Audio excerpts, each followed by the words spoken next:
This program is rated PG. It contains themes and scenes which may not be suitable for very young audiences. Parental guidance is advised.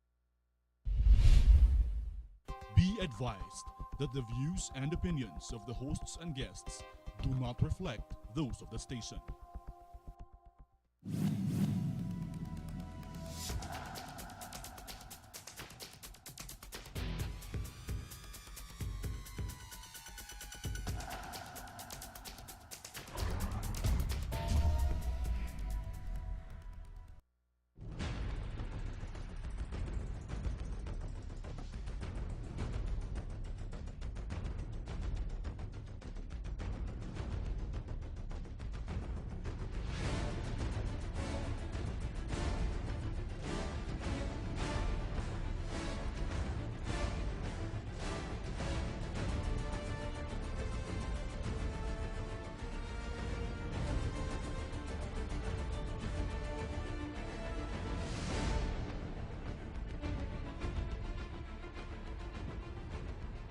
Philippines, good evening. Naimbang Karabi, masantyo sa salabin si kayo amin. Maya pa bengi kay Kongan, maray na banggi sa Indogabos, maradyaw na duyum sa Ijuhurot.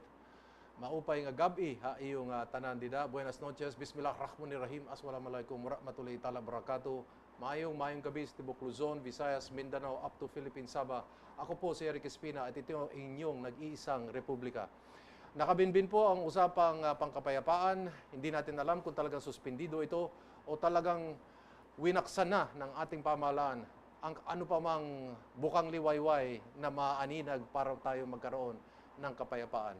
O baka nga ang pagtatapos ng usapang pangkapayapaan ay siyang bagong hakbang upang talagang makita natin na ang tamang hakbang ay hindi nga ang pagkikipag-usap na ginaganap sa pangkasalukuyan.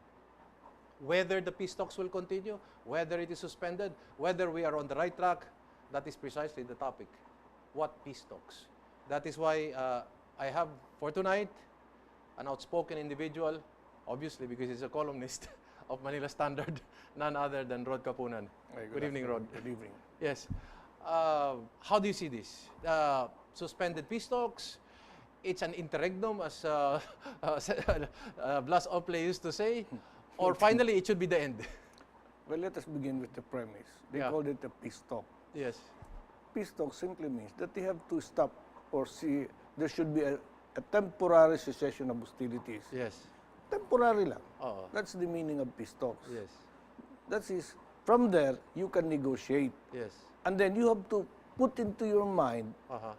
that you are not demanding an unconditional surrender. Yes. In that case, you have to forward your demands, something that is what we call realizable demands, and something that the opposite party will perhaps accommodate, Okay. bend to accommodate you. That is the position. But the trouble with the other parties that they are talking as if they are demanding an unconditional surrender. You're talking about the CPPNPA? Yes, NDF, the NDF. okay. They are demanding something akin to an unconditional surrender, which is not possible, without at the same time stopping these ambushes or violent attacks on government forces. That should be, they should have put that into their mind. Is it in their strategy that they're actually supposed to come out with these demands, which at the end of the day is actually all about a government of coalition, a coalition government between the communist and the current government? Is that actually the end objective? Actually, maybe they have that as their objective, but they will not succeed because the other party is also thinking. Okay. The other party, the government side, is thinking that we are negotiating simply means that we are trying to make an adjustment to your position as well as to our position so that it will blend. The blending simply means that ayusin mo naman ng konti para magkaroon tayo ng acceptability ng our position. Always bear in mind that when you negotiate, it is not an unconditional surrender. An unconditional surrender, like what the Americans did to the Japanese forces, that you surrender nothing. It is our party that will impose the conditions. And there are no not you. bargains. Yes. Yes. That's it. As they say, no settlement of that sort. Yes. That's it. In fact, Truman said, the bombing on Japan will stop until after you formally surrender, unconditionally surrender. That's it. But here, the NPA refused to give that condition, say, to promise that they will halt all military activities against the armed forces. They never offered that. And from there on, there is no way where the government can bargain. The Philippine Army, they are open to attacks in the hinterlands. Yes. Can you negotiate while some of your forces are being attacked by the NDF, NPA? In fact, How do you take their allegations? It's actually the AFP that's doing the ambush or the attacks or initiating the adventurism. there is no way they can say that. Okay. Because pictures will tell you that it was our soldiers that were ambushed. There's no way they can reverse that propaganda. First, is that they have to bear in mind that the Duterte, I'm not trying to defend the Duterte administration. The Duterte administration is quite accommodating. Imagine accepting three of them as cabinet members. And at the same time, these people are the sympathizers of these people are attacking the government. Yes. What So is they that? have it both ways. Yes. They want to have their cake and eat it too. You cannot do that. So the attempt of the Duterte administration to precisely initiate the peace talks is its own way of showing sincerity. Yes. I mean, actually, when President Duterte appointed three of them, How did you take it was more of an accommodation. Okay. It was an eye-opener for them. Oh, Parang sinasabi sila, mag-adjust ka naman ng konti. kasi nag-adjust na ako. Oo, nag-adjust na ako. Pinagbigyan ko na sila eh. Oh. In fact, it was an insult to President Duterte when itong followers, itong kadamay na, when they occupied these houses Yes. intended for our policemen. Yes. They never vacated that. Anong ginawa ni Presidente Duterte? Pinagbigyan na lang niya kasi magiging iskandalo lang. Baka sabihin maging anti-poor siya. Yes. That's it. Pero ano nangyari? Nagkaroon ng ambush sa Cotabato. Yes. Yung elements pa naman ng Philippine Presidential Security Guard ang inambush nila. Sa Gihulgan pa, Negros. Hindi ko makuha yan kasi negotiation means the first condition there is that tigil putukan yan. Okay. Both parties. That is the main. And from there, magbibigay kayo yung position mo. You will submit your position. Something that I would say realistic. Okay. Ika nga, hindi kayo lipad na panaginip na, di ba? Magbigay mo position mo. Acceptable ba? Something na really, pagka hindi acceptable ang position mo, in effect, you are demanding an unconditional surrender. That's my position. But are the world trends on communism really still based on an armed struggle, or has it gone political in the sense that Ayan. we're not under a dictatorship, we have a democratic space, so are they out of time with the times? Well, sometimes it's good you ask that question because armed struggle nowadays, even in South America, what happened in Colombia, we have here, they are proud to tell our people that the armed struggle here in the Philippines is the longest armed struggle in the world, about 48 years now, 48 years na ba, since 1968, armed struggle. But look at it, what happened? You know, there is that what we call in the Maoist concept of guerrilla warfare, Yes. 3 stages, the so-called the strategic defense, then strategic stalemate, Yes. and then the strategic offense. Yes. Kahit alin doon, hindi nila nakakuha yun eh. Okay. Not even the strategic of defense. They never managed to establish what we call a base. That, I mean, I'm referring to a military base that impenetrable to our armed forces. They never managed to establish that, even in Cagayan, in Isabela, or in Bicol, or in Mindanao. It's the ideology by itself that is feeding the sclerotic attempt still at the old model of communism. I think so. I think so. Because the others have already realized, I don't know, because or is it ambition? Because this is the tune that they woke up to and they cannot change anymore. let us face it, if some people, I think I would rather put it this way. I wrote this in my column. Yes. Joma Sison's Communist Party of the Philippines is the only professed Maoist Communist Party in the world. But Yes. is owned by the Communist Party of China. I even believe that he is persona non grata in China. He's not even accepted in Chinese. I was in China last year. I talked with some of the Chinese Chinese host of ours, I asked him about Joma, they do not recognize them. So it is something wrong. Something is wrong with them. Because before, most probably, the strength of the Communist Party at that time, because there was China to support them, not only ideologically, financially, but also militarily. Yes, by arms, yes. Yes, but what happened? Yeah. Instead of trying to befriend China, because China has its own interests, has its own defined interests, Yes. they have to abandon also armed struggle. I'm not saying they abandon that. I say they have to adjust, make adjustment. Yes. Most probably there was disagreement, so they started to denounce. They started to denounce China, like what happened in. I think the visit of Ferdinand Marcos did a lot of good. Yes, also that's to one thing. China. Yeah. And they committed a blunder, sometime in 1990, when you remember that Tiananmen Square, Yes. a lot of Chinese who rebelled against the government. Yes. At that time under President Deng Xiaoping, about Yeah. 2,000 or 200, I don't know, exact figure, were killed at Tiananmen Square. Some say 10,000, some Yes. say 15,000. And without verifying facts, one of the leaders, the Bayan Muna, Yes. issued a statement denouncing that. Denouncing. Okay. Imagine, even if, in effect, they were supporting these people. Yes. Everybody knows that those who were most of those students killed at Tiananmen Square were being agitated by the Central Intelligence Agency. And when this Bayan Muna leader, they started to denounce the leadership in China. In effect, it was supporting the CIA. Okay. and the Chinese were surprised. Ano ba ito? Sinusuportahan nyo.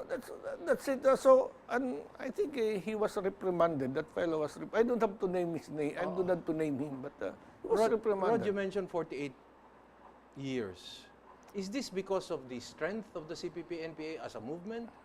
Or was it dependent on the leadership, the presidency? Because if you remember, during President Marcos' time, Joma was incarcerated. Yes. So was Dormiswari. Yes. And I think they were on a decline. So, Let us face it, the modern day NPA has managed to survive not because of ideology. It has managed to systematize its system of taxation. Systematize na na-organize na nila, systematize na nila ang taxation nila kahit sino sa mga interior at nabubuwisan na nila. At hindi dati nagagawa yan. but they survived, do you think, because, of course, during Cory's time, Joma was released.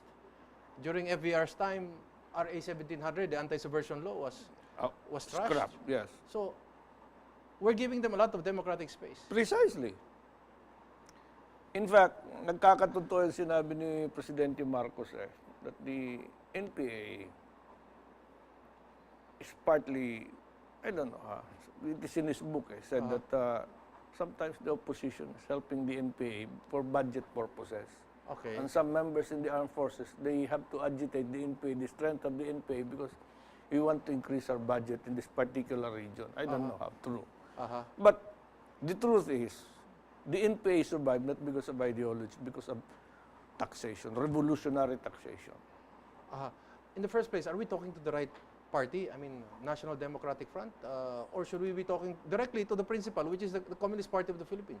Yes, I think we are talking to the right party. But the trouble with the right party, they insist that they do not have control to their ground forces, which many doubt. Which begs the question, are we therefore talking to the right person if they have no control over the people below them? If they cannot control their own men, let's stop it. Precisely. I don't understand it. That's why many people have been asking us, why do we have to negotiate with them if they cannot control? Because as I said, paulit-ulit tayo, bago tayo magsimula mag-usap, tigil muna natin yung putukan na yan. Yes. Yan lang naman ang condition na yan Yan, ikalawa dyan, mag-submit ka ng iyong proposal na katanggap-tanggap, hindi yung sa Tagalog, we call it in Tagalog, lipad. Mahirap yung lipad kasi dalawa lang hula niyan. Pag lipad, the first thing that they will ask you, are you sure medyo normal ka? That's the first thing. The second is that, hindi kami susurrender sa'yo, nag-uusap lang tayo. Yes. You have to realize these facts, these are facts that you cannot deny. We're just simply exploring the possibility where we can accommodate each other. That's the point. Is the peace talks of the nature of just simply dribbling the ball? Because at the end of the day, when you look at all this, even in the definition of terms, you'll have a problem in the definition of terms of what is democracy, of what is political reforms, what is social reform. Correct. Tama ka dun eh. Oh. Yung word na dinidribble eh. Oh, You know why? Successful sila ron eh.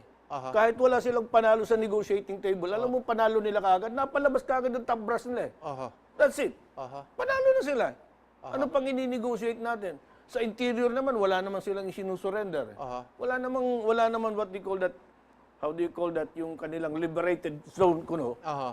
Oh, ito inyo na. Wala naman. There is no such thing as liberated zone that has been recovered by the armed forces. Nothing. Aha. So, what's the future then? I mean, do we continue the peace talks? Do you agree with the observations that this is just actually suspended? Because some people say if it's suspended, then we're just waiting for another batch of victims, to be ambushed. I hope Secretary Bello is correct. Self-flagellation ang ginagawa natin. I hope Secretary Bello is correct. Kasi sinabi ni Bello kanina, it's dying na. It's dying peace talks. Wala na. Wala na siguro. I think the word he used, dying. I don't know. Why can't the president come out and formalize it and say, no more peace talks? Sinabi na ni Duterte yan. Okay. Sinabi na ni Duterte How about formalizing it? Because by formalizing it, you have to send notice to Utrecht and says, wala na. But that I do not know. Oh, di ba? Kasi wala na. There is nothing more to talk. Wala na eh. Aha. Pinagbigyan na sila. Most probably, alam mo, in fact nga, the NDF, naglalaro na lang sila eh. Aha.